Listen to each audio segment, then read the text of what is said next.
There you have it. Tortilla patata.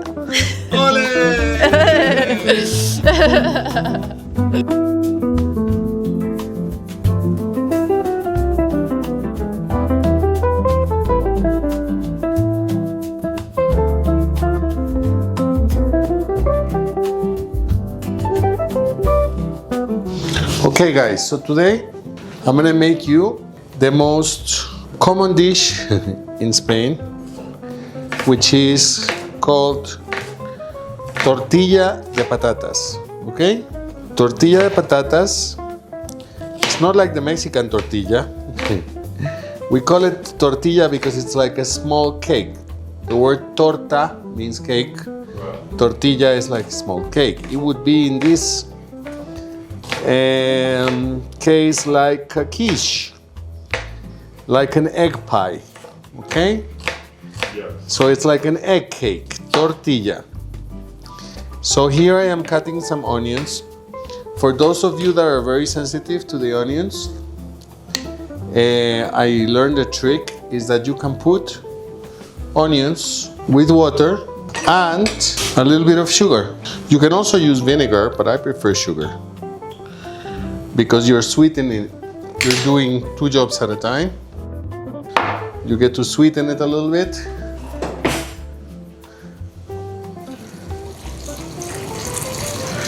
Yeah. And you just leave it there. Also, it neutralizes the acidic content of the onion when you do that. Another thing like with onions that is great, guys, is that when you're making ceviche, you know, like you use red onions, the Peruvians do, like Peruvian ceviche, or any type of ceviche, like Mexican ceviche too. And what you can do to get that crisp out of the onion, since like a lot of people have problems with raw onions, put it on ice. So you get a bowl like this with water and ice, and then you put the onion and you will get a very nice, beautiful crisp out of it, okay? I have some onions here, already chopped. Like when I was a little kid, coming from an Egyptian family, Spanish Egyptian, but you know, mother Egyptian, sisters, all women mostly in my family, I had to fight my way into the kitchen. And I was like 6 years old, and I would like make a, you know, scene like children do. Yeah. And my sister was like, and she said, okay, you want to cook? She grabbed a very small knife, not one like this, and said, took an onion and said, chop this onion. And so I thought I won the war, right? Like Yeah. I hadn't even begun to battle. Obviously, I start cutting the onion, peeling the onion.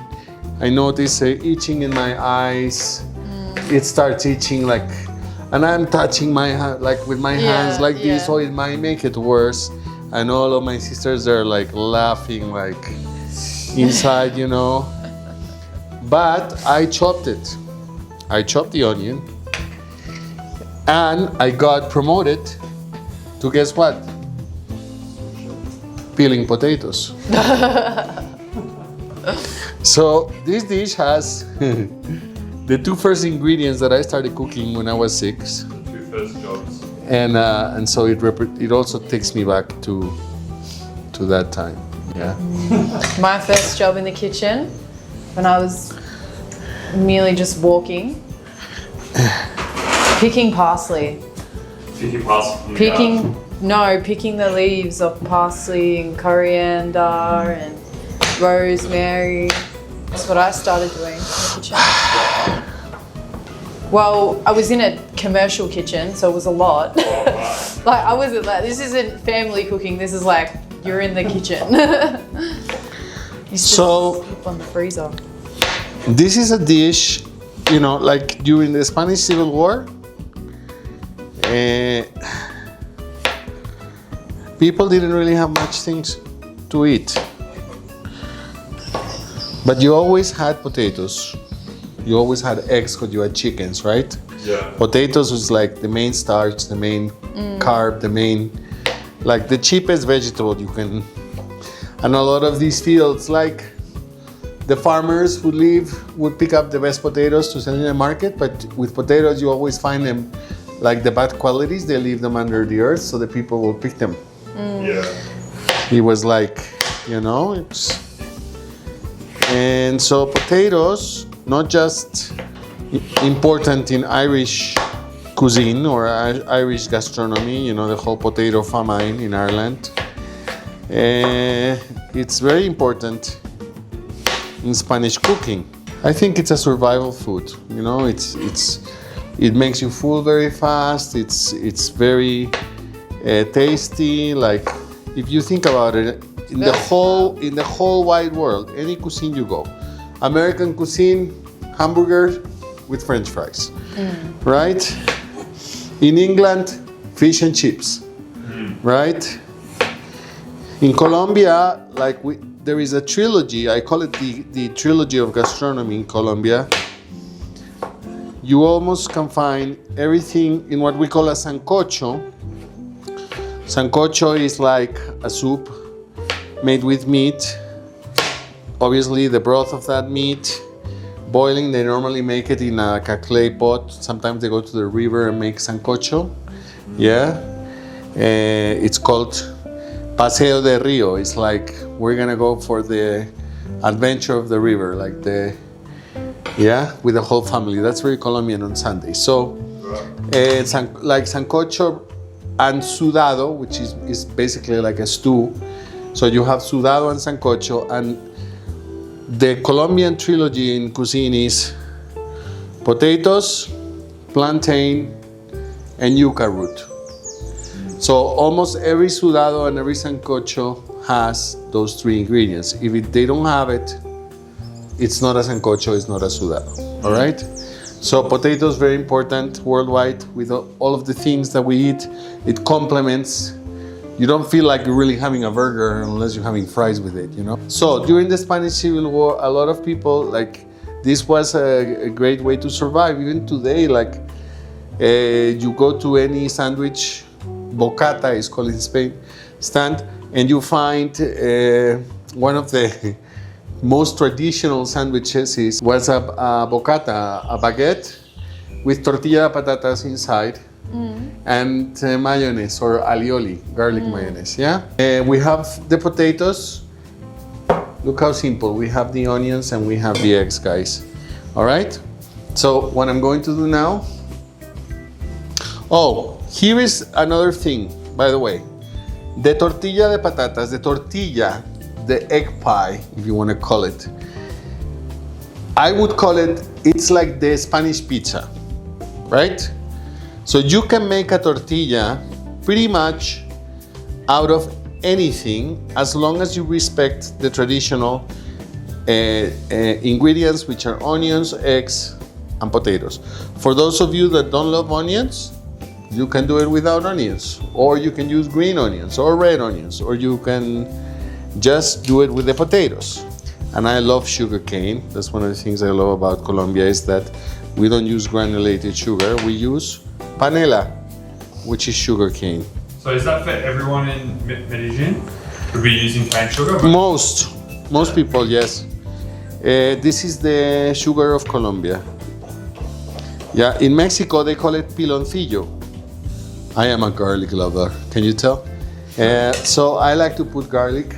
We're gonna do here real quick is this one for our potatoes, and this one for our onions. Of course, olive oil, abundant in the kitchen, and a little bit here. Okay. We have our eggs here. So if you want to give it a little bit of a creamy, like a little fluff, you can put just a sprinkle of milk. I don't have milk here today, but you can do it without the milk. That's just a secret of mine. You could just put a little hint of milk. Yeah?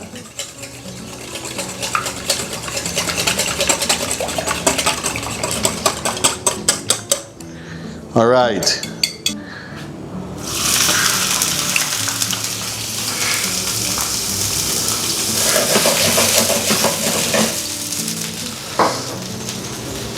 We're gonna take a little bit of this sugar cane.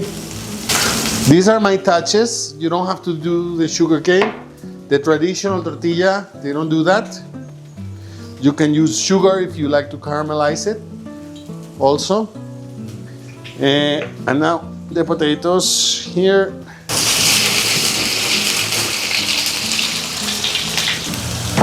This is actually good stuff.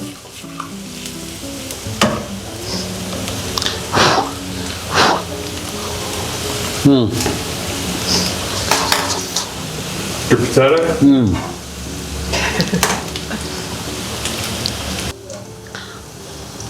I added some garlic here, which I added at the end, because if you put it too early, it will burn, and garlic that's overcooked is bitter. Yeah. It will spoil your whole dish. Right. So here, we're gonna stick the potatoes here, and we want to make sure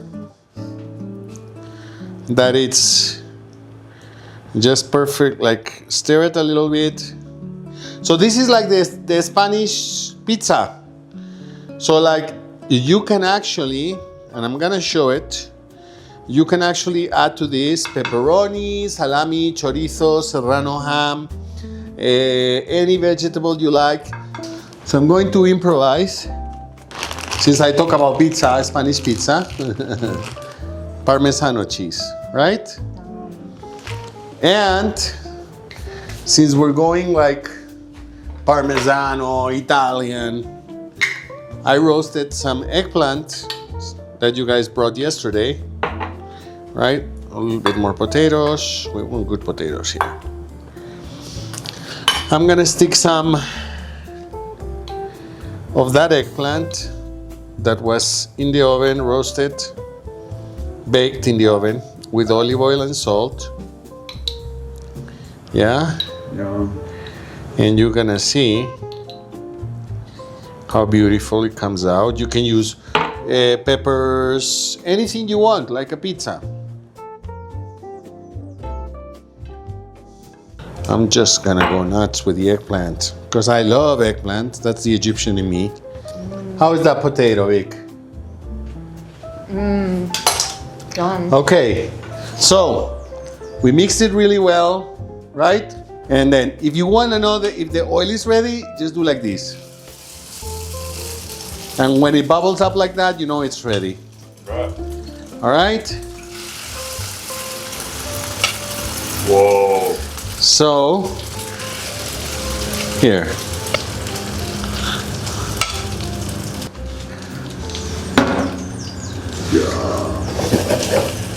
Now we want to make sure the egg doesn't stick. So first, that's why we want the high. I hate. I'm gonna do something very cheeky and courageous, which is I'm gonna stick a little mozzarella in here. Yeah. Yum.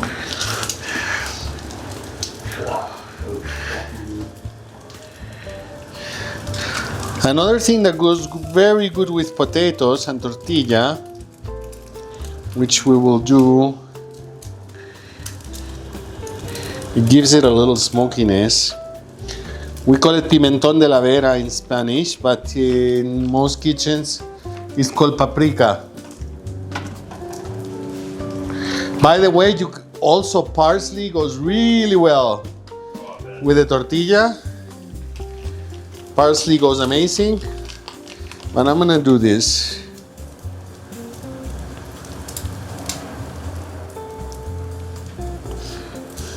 There we go.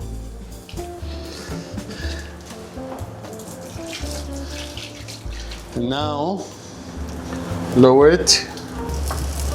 And this one is ready. The good thing is if it comes out a little hard on one side, a little too done, mother. Stop it, stop it, stop it. There we go. Saved. We got it back. All right. So, what happens if you turn it? What happens? What can you do to fix it? If it Victoria, grab me an egg. Please.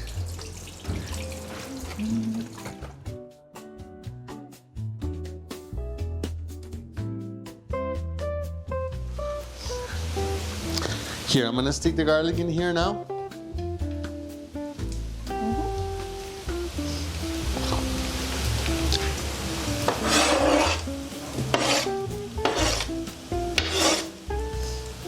Good.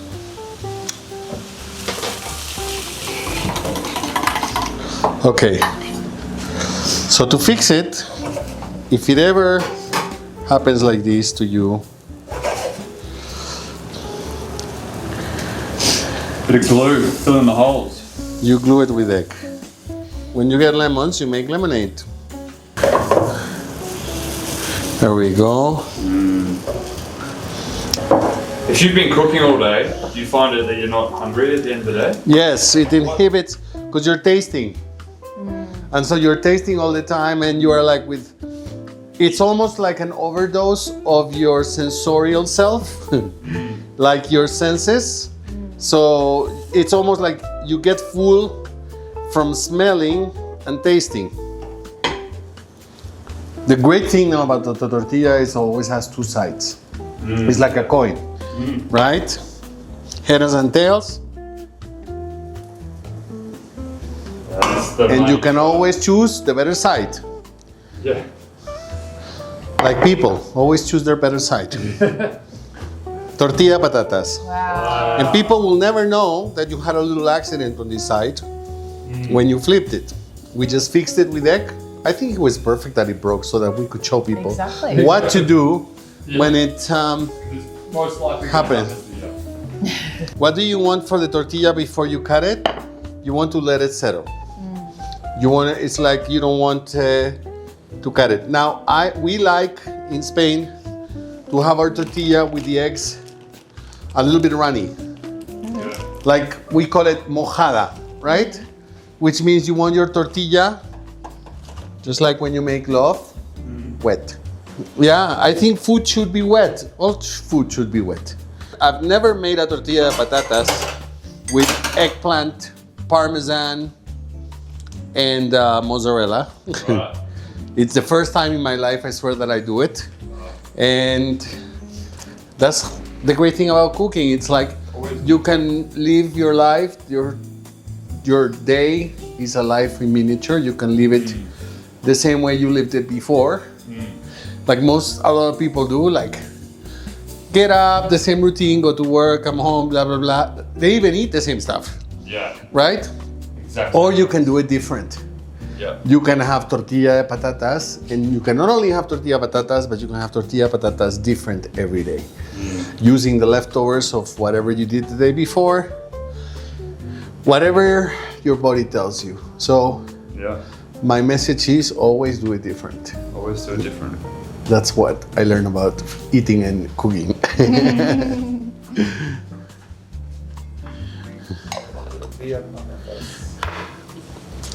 Beautiful. There you have it. Tortilla patata.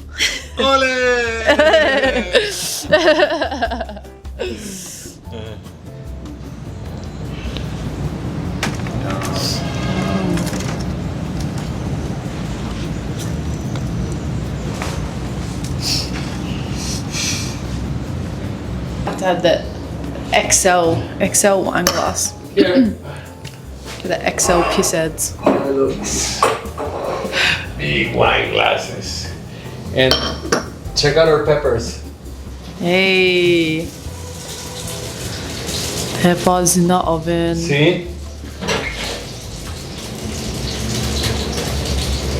See how they're getting golden? Just turn it a little bit. Like And all the juice of the pepper is inside. People like chop them The best thing is to just leave it whole. Leave it whole, yeah. Because all the juice is contained. That's the great thing about the oven. It contains all of the juices and flavors. It's like when you take a fish or a meat and you fry it or you grill it, the juices are going out, yeah? Okay, so. Yeah.